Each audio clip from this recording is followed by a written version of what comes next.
नमस्कार, स्वागत है आप सभी का द हिस्ट्री यूट्यूब चैनल में और मैं हूं विकास टेकरे। आज के इस वीडियो में हम बात करेंगे जैन धर्म की। और जैन धर्म के हम दर्शन की बात कर रहे थे, हम जैन धर्म के प्रमुख सिद्धांतों की बात कर रहे थे। तो आइए देखते हैं। हमने देखा था कि पुद्गल किस तरह से भौतिक पदार्थों से दूर रहने के लिए सांसारिक जो कष्ट है उनसे मुक्ति पाने का मार्ग बताते हैं यहाँ पर महावीर स्वामी। यहाँ पर ये कहते हैं कि जिसका संयोजन हो सके, जिसको जोड़ा जा सके और विभाजन भी उसका हो सके। संयोजन यानी कि जोड़ना, विभाजन यानी कि अलग करना, ये दोनों ही काम जहाँ पर हो सके वह भौतिक पदार्थ है। भौतिक पदार्थ मतलब कि आप भौतिक चीज़ों को खुद से जोड़ भी सकते हैं और आप समय आने पर उन भौतिक चीज़ों को, जो सांसारिक चीज़ें हैं जो कि प्राकृतिक नहीं हैं, वे सारी चीज़ें भौतिक कहलाती हैं। और वे भौतिक चीज़ें जिन्हें आप छोड़ सकते हैं और जिन्हें आप अपना सकते हैं, वही पुद्गल है। पुद्गल का सबसे छोटा भाग जो कहलाता है वह अणु कहलाता है। यहाँ पर इस सिद्धांत का, इन बातों का मतलब ये है कि जब कर्म और पुद्गल जीव से जुड़ते हैं, जब वह एक सजीव यानी कि जिन पर जीवन है, और यहाँ पर ध्यान रखना कि जैन दर्शन सभी प्राकृतिक चीज़ों में जीवन मानता है, चाहे वह पर्वत, पहाड़, नदियाँ, नाले ही क्यों ना हो, या फिर जीव जंतु या मनुष्य ही क्यों ना हो। तो जब कर्म और पुद्गल जीव से जुड़ते हैं, जीव बंधन में पड़ जाता है और अनेक प्रकार के दुख भोगता है। दूसरे शब्दों में, जीव पुद्गल के कारण गर्व करता है और बंधन में बंध जाता है, और फिर वह निर्वाण प्राप्त नहीं कर सकता है। क्यों? क्योंकि वह यहाँ पर केवल्य की प्राप्ति है, निर्वाण तो बौद्ध में आएगा। केवल्य प्राप्त नहीं कर पाता है। क्यों? क्योंकि वह पुद्गल में फंस जाता है। पुद्गल क्या है? शुरुआत में ही हमने समझा, भौतिक पदार्थ। जैसे जैसे वह पुद्गल में जुड़ते जाएगा, वह बंधनों में बंधते जाएगा और उसे शुरुआत में लगेगा कि सब बेहतर है, लेकिन बाद में उसे बेहद पछतावा होगा। लेकिन जिस तरह से वह धीरे धीरे पुद्गल से निकलता जाएगा, यानी कि भौतिक चीज़ों से, सांसारिक चीज़ों से दूर होता जाएगा, वह वैसे ही वैसे केवल्य की प्राप्ति की ओर बढ़ेगा। कर्म एवं पुनर्जन्म की अवधारणा भी यहाँ पर जैन दर्शन में स्वीकार की गई है और 8 प्रकार के कर्म बताए गए हैं। अब यहाँ पर लेस्प नाम से भी इनका एक सिद्धांत आता है। लेस्प अभी उस समय पर क्या है, ये प्राकृत भाषा में इनकी चीज़ें लिखी गई हैं, प्राकृत में ये उपदेश देते थे, तो उस भाषा का प्रभाव इनके शब्दों में भी देखने को आपको मिलेगा। तो जो लेस्प है ये क्या है? व्यक्ति जैसा काम करता है वैसा उसका चरित्र बन जाता है और वैसा उसका रंग बनता है। इस कलर सिद्धांत को लेस्प कहते हैं। यहाँ पर ये क्या कहते हैं कि व्यक्ति जैसा काम करेगा, अगर वह अच्छा काम करेगा तो उसका अच्छा चरित्र बन जाएगा, और अगर उसका अच्छा चरित्र बनेगा तो वह सुंदर दिखेगा और उसका एक अच्छा कलर होगा। तो यहाँ पर एक कलर सिद्धांत जो यहाँ पर जैन दर्शन दे रहा है वह लेस्प कहलाता है। जैन दर्शन में लेस्प का सिद्धांत है, इसके अनुसार कर्मों के अनुसार व्यक्ति के चरित्र का रंग बदल जाता है, इसे लेस्प कहते हैं। यानी इस चीज़ को समझना, अगर आप अच्छे हो, आपका चरित्र अच्छा है, आप कोई गलत काम नहीं करते, तो आप बहुत गुणवान हो, तो आपका जो कलर है वह बहुत अच्छा रहेगा, बिल्कुल सफ़ेद। क्योंकि ये समाज में बन चुका है सिस्टम कि जो गोरे लोग हैं वे ज़्यादा अच्छे होते हैं और जो काले लोग होते हैं वो बेकार होते हैं। ठीक है, तो ये जो रंग भेद है ये हमारे दिमाग में बस चुका है। तो इसी आधार पर, इसी रंग भेद के आधार पर यहाँ पर जैन दर्शन में कहा गया कि अगर तुम कुरूप हो, इसका मतलब तुम्हारा चरित्र अच्छा नहीं है, तुम्हारे कर्म अच्छे नहीं हैं। और अगर तुम गोरे हो, काफ़ी स्मार्ट लगते हो, इसका ये मतलब है कि तुम्हारे कर्म अच्छे हैं, तुम्हारा चरित्र अच्छा है। तो यहाँ पर ये कलर सिद्धांत के अनुसार एक कलर देख लो भैया। 6 प्रकार के कलर यहाँ पर बताए गए हैं। काला यानी कि तुम तो घटिया इंसान हो, तुम्हारा जो कैरेक्टर है वो रद्दी है। नीला, नीला यानी कि हल्का सा नीला टाइप का, तो तुम थोड़े और रद्दी हो। धूसर यानी कि सांवला आप इसे कह सकते हो, जैसे कि मैं हूँ, तो इसका मतलब मेरा कैरेक्टर भी लूज़ है क्या? क्या बात है भाई जैन दर्शन। पीला कलर है तो भी तुम ढीले ढाले हो, लाल है तो भी। सफ़ेद अगर तुम्हारा कलर है तो तुम सबसे अच्छे हो। और तुम्हारा चरित्र बहुत अच्छा है और सफ़ेद रंग को सबसे अच्छा बताया गया है और जो काला है वह सबसे खराब बताया गया है। काला फिर नीला, मतलब ये बढ़ते क्रम में, और सबसे अच्छा जो बताया गया है वह है सफ़ेद। तो अगर आप गोरे हो तो इसका मतलब जैन दर्शन के अनुसार आप एक सत् चरित्र, बहुत अच्छे चरित्र वाले व्यक्ति हो। हालांकि ये पूरी तुकबंदी है, तत्कालीन समाज के हिसाब से लोगों को समझाने के हिसाब से किया गया होगा, बाद में सिद्धांति बन गया। अब बंधन एवं मुक्ति देखिए। बंधन की प्रक्रिया आश्रव और बंधन है। अब ये क्या है ये समझते हैं। आश्रव क्या है? कर्म पुद्गल का जीव की ओर प्रवाह आश्रव कहलाता है। यानी कि आपके काम अगर भौतिक होते जा रहे हैं, आप संसार से बहुत ही ज़्यादा जुड़ते जा रहे हैं, बहुत ही ज़्यादा आपका मोह लग जा रहा है लोगों से, आपका काम चेतना आपके अंदर बहुत ज़्यादा जाग रही है, तो जो आपका जीवन आपका चल रहा है, जिस ओर आप प्रवाहित हो रहे हैं, वह आश्रव कहलाता है। और यह आपके दिमाग के स्तर पर होता है, आपके डोपामाइन के स्तर पर होता है कि आप क्या सोच रहे हो। ठीक है, तो आप ज़्यादा सांसारिक हो रहे हो, ज़्यादा आप भौतिक हो रहे हो, तो ये आपके दिमाग पर प्रभाव डालता है और आप फिर बहुत ज़्यादा जुड़ते जाते हो। और फिर बंधन क्या होता है? कर्म पुद्गल का जीव से जुड़ जाना बंधन कहलाता है। इस अवस्था में जीव अपनी चार गुण, अनंत ज्ञान, अनंत दर्शन, अनंत वीर शक्ति, अनंत आनंद छिप जाते हैं। इसका ये मतलब क्या है? जब आप संसार से बहुत ज़्यादा जुड़ जाते हैं, एग्जाम्पल के लिए मान लो आप दुनियादारी में बहुत ज़्यादा जुड़ गए हो, आपके बहुत सारे दोस्त हैं, बहुत अच्छे आपके रिलेटिव हैं, आप जुड़ गए हो, जैसे जो अनंत ज्ञान है, तो जब आप बहुत ज़्यादा भरोसा करने लगते हैं लोगों पर, तो आपका ज्ञान छिप जाता है, आप उनकी बातों को सच मानने लगते हैं। ज़रूरी नहीं कि उनकी हर बात सच होगी, लेकिन आप उनकी हर बात को सच मानने लगते हैं।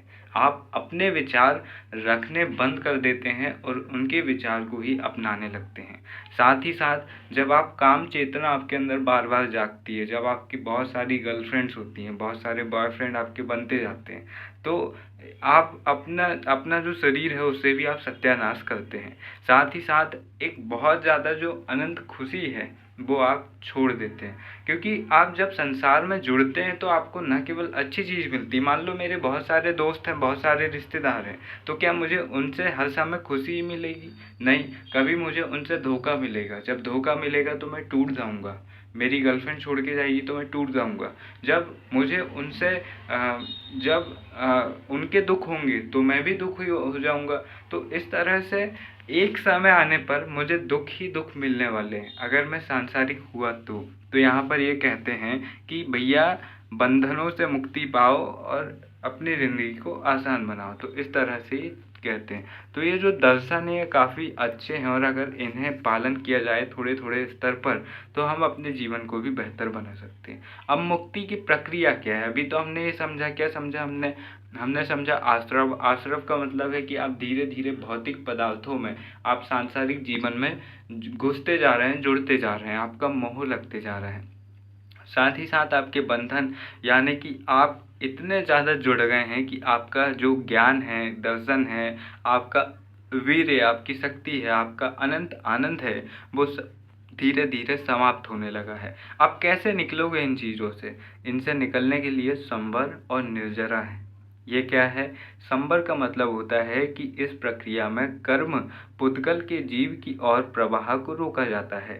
सांसारिक चीज़ों से, सांसारिक वस्तुओं से जो आपका मोह लग चुका है, धीरे धीरे उससे वापस आइए। धीरे धीरे जो लोभी लोग हैं अब उनसे दूर रहिए। धीरे धीरे अपना लोभ, लालच, काम, क्रोध, अपने अंदर की जो बुराइयां हैं उन्हें दूर कीजिए। न केवल सांसारिक बुराइयों को बल्कि अपने अंदर की बुराइयों को भी दूर कीजिए और अपनी इंद्रियों को बस में करने का प्रयास कीजिए। और दूसरा है निर्जरा। जीव में पहले से व्याप्त कर्म पुद्गल को हटाया जाता है।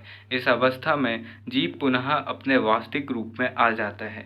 जब आप धीरे धीरे सांसारिक दुखों से, सांसारिक रिश्ते नातों से, भौतिक चीज़ों से दूर होते रहेंगे और अपने आप को जानने का प्रयास करेंगे तो आप अपने जीवन के वास्तविक रूप में आ जाएंगे।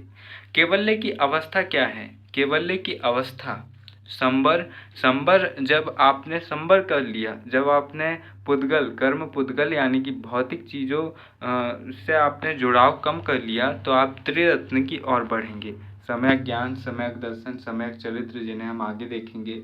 और अगर आपने निर्जरा, अब यहाँ पर कैसे करें, यहाँ पर ये बताया गया है, जैसे हमने इससे पहले समझा जो आश्रव है और जो एक और है, क्या था वो, आश्रव है और बंधन है, जिनके जरिए हम सांसारिक चीज़ों से जुड़ जा रहे हैं, तो उनसे बचने के लिए हम क्या कर सकते हैं, संबर, जिसमें हम कर्म पुद्गल यानी कि भौतिक चीज़ों की और जो हमारा जुड़ाव हो रहा है उसे हम रोकें। निर्जरा यानी कि जो पहले से ही हम बहुत ज़्यादा जुड़ चुके हैं सांसारिक चीज़ों में, उससे वापस कैसे आएँ। अब इन दोनों को करने की क्या प्रक्रिया है, क्या कोई नियम है, तो हाँ है। संबर को कर सकते हैं आप त्रिरत्न के जरिए, जैसे हम आगे देखने वाले हैं। निर्जरा को कर सकते हैं आप पंच महाव्रत के जरिए, जिन्हें भी हम आगे देखेंगे। तो संबर व निर्जरा को निकलने के लिए त्रिरत्न व पंच महाव्रत का पालन आप कर सकते हैं। अब त्रिरत्न क्या है, सम्यक ज्ञान यानी कि जो तीर्थंकर है, जो जैन तीर्थंकर हैं, उनके उपदेशों को सुनिए और उन्हें पालन कीजिए। ठीक है। सम्यक दर्शन, तीर्थंकरों में आस्था रखिए और उन पर भरोसा रखिए, क्योंकि संसार आपको मुक्ति नहीं दिलाएगा, संसार आपको केवल्य की प्राप्ति नहीं कराएगा। आपकी केवल्य की प्राप्ति हो सकती है जैन तीर्थंकरों के माध्यम से। सम्यक चरित्र, जैन सिद्धांतों के जीवन में पालन कीजिए। जो जैन सिद्धांत है, जैसे हमने अभी पढ़ा ऊपर कौन कौन से सिद्धांत है, जो स्यादवाद है, जो अनेकांतवाद है, उन्हें आप मानिए, उनका अपने जीवन में अनुसरण करिए, तो आप संबर कर सकते हैं। तो आप जो आश्रव है उससे मुक्ति पा सकते हैं। जो सांसारिक चीज़ों में आपका बहुत ज़्यादा जुड़ाव हो चुका है, जिससे आप बहुत दुखी रहते हैं, अब आपको करना है भाई साहब, आपको निर्जरा करना है। क्यों? क्योंकि आप बंधन में बन चुके हैं। संसार के जो भौतिक बंधन हैं, जो रिश्ते नाते हैं, आप उनमें इतने ज़्यादा जकड़ चुके हैं कि हर तरफ दुख ही दुख नज़र आता है, आपको कहीं सुख नज़र नहीं आ रहा है। तो आपने कहा कि हाँ मैं निर्जरा करूँगा, मैं अब तक मैंने जितना कर लिया, ठीक है, मैंने जितना कर लिया, हो गई गलती मुझसे, अब मैं यहीं पर से वापस कैसे आऊँगा, तो निर्जरा के जरिए वापस आऊँगा। और निर्जरा कैसे होगा, पंच महाव्रत के जरिए होगा। पंच महाव्रत कैसे होगा, सत्य के जरिए, हमेशा सत्य बोलूँगा, मैं हमेशा अहिंसा के मार्ग पर चलूँगा, ना तो मैं किसी को तन के मतलब ना तो मैं किसी को शारीरिक क्षति पहुंचाऊंगा और ना ही मैं किसी के मन को क्षति पहुंचाऊंगा। जैन दर्शन की सबसे बड़ी से बात जो है, सबसे बड़ा सिद्धांत जो है वह है अहिंसो परमो धर्मः। अहिंसा ही हमारा सबसे बड़ा धर्म है, ये जैन धर्म कहता है। अहिंसा तो आपको हथियार न उठाना आपको हर धर्म में मिलेगा, बौद्ध में मिलेगा, हिंदू में मिलेगा और अन्य धर्मों में भी मिलेगा, लेकिन बड़े पैमाने पर और कठोरता से जिसने पालन किया वह जैन धर्म है। अस्तय मतलब मैं कभी चोरी नहीं करूँगा, मैं किसी के हितों की चोरी नहीं करूँगा, मैं किसी के सामान की चोरी नहीं करूँगा। ठीक है, ना केवल सामान नहीं चुराना अस्तय है, किसी के हितों को चुराना भी अस्तय है, इसलिए मैं कभी चोरी नहीं करूँगा। अपरिग्रह, मैं आवश्यकता से अधिक सामग्रियों को संग्रह नहीं करूँगा। मुझे उतनी ही चीज़ें अपने जीवन में रखनी है जितनी मेरे लिए आवश्यक है, बाकी मैं समाज के कल्याण के लिए दे दूँगा। मेरे पास, मुझे पता है कि पूरे जीवन भर में 10 लाख रुपए मैं आसानी से जी सकता हूँ, तो क्या मतलब मेरे अकाउंट में 50 करोड़ पड़े हुए हैं, तो मैं जो 49 लाख जो 49.5 लाख रुपए हैं, वो मैं किसी 49.5 करोड़ रुपए जो मेरे अकाउंट में पड़े हुए हैं, वो मैं किसी और को दे दूंगा कि भैया तुम समाज के लिए देख लो, मैं 50 लाख रुपए में अपनी ज़िंदगी जी लूँगा। तो अपनी आवश्यकता से अधिक संग्रह ना करना अपरिग्रह। ब्रह्मचर्य का पालन है कि मैं अपने वीर्य का सत्यानाश नहीं करूँगा, मतलब कि मैं काम चेतना ज़्यादा से ज़्यादा जागृत नहीं करूँगा। परिवार नियोजन के लिए आपने कर लिया, ठीक है, अब उसके बाद में मैं नहीं करूँगा। तो यहाँ पर जो अभी प्रेमानंद महाराज चलते हैं, आप उनको सुनकर भी ब्रह्मचर्य का पालन कर सकते हैं। लेकिन हमने पढ़ा कि आप कब किस चीज़ का पालन करें तो आपका जीवन बेहतर होगा। अब मैं कोई गुरु वुरु तो नहीं हूँ, लेकिन जो मैंने वैदिक काल में पढ़ा कि जो हमारी आश्रम व्यवस्था है जिसमें जीवन को 25-25 वर्ष के भागों में बांटा गया है। चूँकि हमारी उस समय पर जीवन की औसत आयु 100 वर्ष मानी गई थी, अब 100 वर्ष आयु नहीं है। मुश्किल से मोटा मोटा भी माने तो हम 70 वर्ष अगर हम मान लें, तो ब्रह्मचर्य आप कम से कम 20-22 साल तक आपको ब्रह्मचर्य जीवन में रहना चाहिए। मतलब कि आपको किसी के और ज़्यादा अट्रैक्ट नहीं होना चाहिए, आपको शारीरिक संबंध नहीं बनाने चाहिए। तो आपको इस समय पर सबसे ज़्यादा से ज़्यादा अपने ज्ञान की प्राप्ति की और विकास करना चाहिए। हालांकि ऐसी चीज़ें जो सेक्स एजुकेशन है, इस पर जब हम बात करते हैं तो हम अक्सर चुप रहना पसंद करते हैं। और हमारी जो शिक्षा व्यवस्था है वह भी खुलकर इस पर बात नहीं कर पाती है। यही कारण है, इसका ही परिणाम है कि भारत पोर्नोग्राफी जो एडल्ट कंटेंट है उसको देखने के मामले में दुनिया में तीसरा सबसे बड़ा कंज्यूमर है। बनाते नहीं हैं हम, लेकिन देखते सबसे ज़्यादा हैं। बनाते भी हैं लेकिन देखने के मामले में सबसे ज़्यादा है। तो ये हमारे लिए एक शर्म की बात है कि एक समय पर हमारे पास में इतनी अच्छी अच्छी व्यवस्थाएं थी, आश्रम व्यवस्था थी जो बताती थी कि बेटा 25 साल तक अच्छे से पढ़ाई लिखाई कर लो, थोड़ा सेटल हो जाओ, फिर 25 साल तक तुम मौज मारते रहना, ठीक है, शादी आदि कर लेना, जो करना करते रहना। फिर 25 से 50 साल की उम्र तक तुम परिवार को संभालना, फिर परिवार से धीरे धीरे अपने आप को दूर करना, और 75 साल तक तुम इधर उधर भटकते रहना। फिर 75 से जब तक तुम मर ना जाओ तब तक तुम आश्रम में रहकर आराम की ज़िंदगी जीना और दूसरों को अपनी ज़िंदगी के अनुभव बताना। अगर हम इस चीज़ को थोड़ा बहुत भी फॉलो करते हैं तो हमारा जीवन काफ़ी बेहतर हो सकता है। क्योंकि ज़रूरी नहीं है कि हम चीज़ों को पढ़कर छोड़ दें, अगर हम उन्हें पढ़कर अपने जीवन में अपने हिसाब से अमल में लाते हैं तो हमें उसका फ़ायदा ही होगा। ठीक है, तो हमने पंच महाव्रत देखा कि किस तरह से हम भौतिक जीवन में हम फंस चुके हैं। अब फंस तो चुके हैं, मालूम है कि हमसे गलती हो गई, हम संसार में फंस चुके हैं, कैसे वापस आएं? तो इन चीज़ों के ज़रिए आप वापस आ सकते हैं।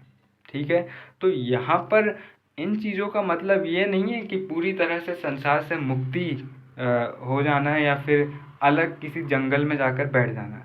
इसका ये मतलब है कि संसार में अपने आप को फंसाना नहीं, किसी पर इतना भरोसा नहीं करना कि उसके भरोसा तोड़ने पर उसने अगर आपका विश्वास तोड़ दिया तो आप अपने जीवन का अंत कर लो, आप अपने आप को बहुत ज़्यादा कमज़ोर कर लो।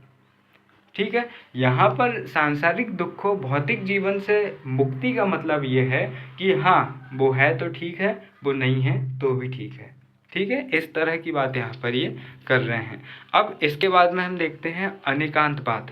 अनेकांतवाद का मतलब हमने समझा था कि बहुत सारी आत्माओं में ये मतलब कि विश्वास रखते हैं कि बहुत सारी सत्ताएं हैं, सृष्टि में अनेक सत्ताएं हैं, जीव और निर्जीव। निर्जीव जो है 5 प्रकार की है। जीव ये किसे मानते हैं, तो जो सारी प्राकृतिक चीज़ें हैं उन्हें ये जीव मानते हैं। प्राकृतिक में मैं और आप इंसान आ जाते हैं, जानवर आ जाते हैं, पेड़ पौधे आ जाते हैं, नदियाँ नाले आ जाते हैं, पर्वत पहाड़, उन्हें तक ये जीव मानते हैं। ठीक है, अब सप्तभंगीन एवं स्यादवाद, सप्तभंगीन एवं स्यादवाद। तो स्यादवाद को तो हम अगले वीडियो में विस्तार से समझेंगे। इस वीडियो में हम सप्तभंगी नय को देखते हैं।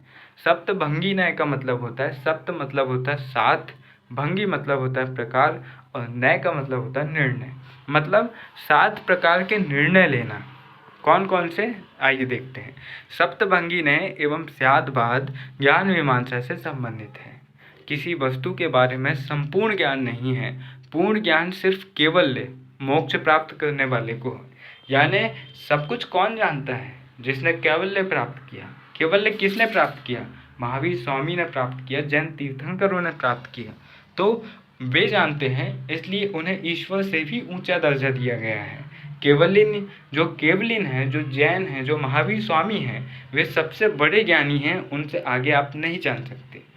आप नहीं जान सकते क्यों, क्योंकि संसार में अनेक सत्ताएं हैं। ये संसार कब बना, कब पृथ्वी की उत्पत्ति हुई, कब जीवन आया, आप नहीं जान सकते।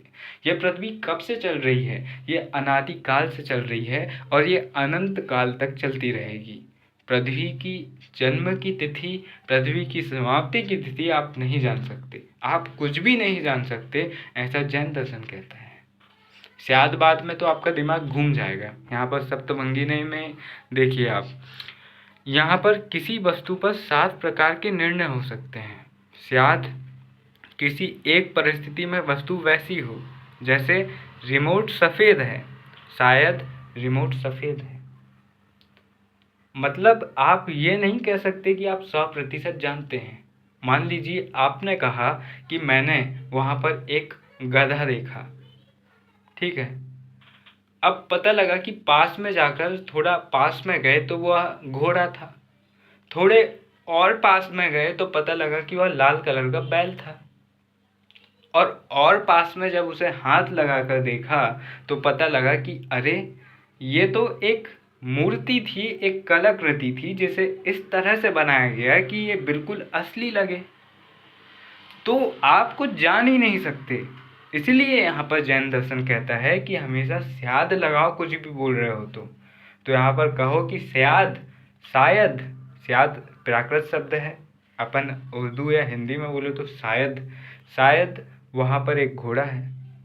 इसका ये मतलब है कि हो सकता है कि वो घोड़ा ना हो। मैं ये 100% गारंटी से नहीं कह रहा हूँ कि वो घोड़ा है, हो सकता है कि वो घोड़ा है। यहाँ पर शायद का इस्तेमाल करो। एक परिस्थिति विशेष में शायद का मतलब हुआ कि एक परिस्थिति विशेष में जब मैं यहाँ पर से देख रहा हूँ तो मेरी नज़र से, मेरे दिमाग से वो एक घोड़ा है। हो सकता है कि पास में जाने पर वह एक मूर्ति मिले, उससे मुझे, मैं ये संभावना 100% निर्णय नहीं दे रहा हूँ कि वह वही है जो मैं कह रहा हूँ, हो सकता है कि वह कुछ और भी हो, लेकिन मेरी परिस्थिति के अनुसार वह ये है। तो यहाँ पर स्याद का मतलब होता है शायद, और एक परिस्थिति विशेष में ही इस तरह से आप कह सकते हैं। और भी बहुत कुछ जानेंगे अगले वीडियो में, क्योंकि ये थोड़े दर्शन वाले वीडियोज़ हैं और मैं आपको ज़्यादा डीप में नहीं समझाना चाहता हूँ, आपको मैं सामान्य स्तर से ही समझाना चाहता हूँ। तो मुझे उम्मीद है आपको ये समझ में आ रही होंगी। साथ ही साथ मैंने टेलीग्राम में, जहाँ मैं नोट शेयर करता हूँ, जिसकी लिंक आपको डिस्क्रिप्शन बॉक्स में मिल जाएंगी, वहाँ पर मैंने जो विकास दिव्य कीर्ति सर हैं उनका जैन दर्शन का एक वीडियो भी भेजा था। वह काफ़ी अच्छा 3.5-4 घंटे का लंबा चौड़ा वीडियो है, तो आप उसे भी देख लेना। उसे देखने के बाद में आप जैन दर्शन को और बेहतर तरीके से समझ जाएंगे, और जो चीज़ें मैं आपको बता रहा हूँ तो हो सकता है कि कहीं आप इसमें बोर हुए हों, वहाँ पर आप पूरी चीज़ों को अपने दिमाग में बैठा पाएंगे। तो मुझे उम्मीद है कि ये वीडियोज़ आपको पसंद आ रहे होंगे, और मुझे इस बात के दुख होते हैं कि लोग कमेंट नहीं करते हैं और बताते नहीं हैं कि कैसी चीज़ें लग रही हैं। हालांकि जैन दर्शन मैंने पढ़ लिया हूँ, तो मुझे भी अब ये समझ में आ गया है कि मुझे सांसारिक चीज़ों से मुक्ति पानी है। तो आप कमेंट करें या ना करें, आप लाइक करें या ना करें, इससे मुझे ज़्यादा फ़र्क नहीं पड़ता है। मुझे खुशी होगी कि आप इनका इस्तेमाल करके अपनी ज़िंदगी में कुछ बेहतर मुकाम पाएँ।